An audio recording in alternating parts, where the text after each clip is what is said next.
कच्चे में पुलिस का ऑपरेशन 70वें रोज में दाखिल हो गया। डाकुओं और दहशतगर्दों की शदीद मज़ाहमत पर फायरिंग का तबादला जारी है। पुलिस दस्तों ने चक इमरानी और चक बेलेशाह के अहम हिस्सों का कंट्रोल संभाल लिया है। फरार के रास्ते बंद कर दिए। बोल न्यूज़ की खबर पर पुलिस ने कार्रवाई करते हुए चौकी का कब्जा छुड़ा लिया। ऑपरेशन में अब तक 4 डाकू हलाक और 28 से जायद गिरफ्तार हो चुके। हवाए नफ्स की है हुक्मरानी, लुटेरा कर रहा है पासबानी।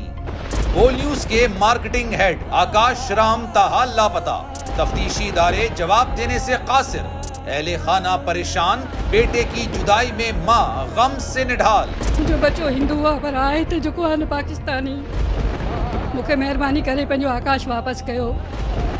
हुकूमत से बेकसूर और मुहिब्बे वतन बेटे की बाजियाबी के लिए फरियाद। आकाश राम के अगवा के खिलाफ अहले खाना की जानिब से सुप्रीम कोर्ट में दरख्वास्त दायर। सुप्रीम कोर्ट के चीफ जस्टिस उमर अता बंदियाल से आकाश राम के अहले खाना की जल्द समाअत की इस्तदा।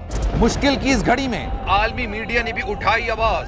CNN, आज तक, इंडिया टुडे, टाइम्स नाउ समेत आलमी मीडिया ने आकाश राम के अगवा के खिलाफ दिया बोल का साथ। उफ क्या जुल्म है, बोल इंसाफ का मुंतजिर। सब्सक्राइब करें और बेल दबाएं ताकि कोई खबर रह न जाए।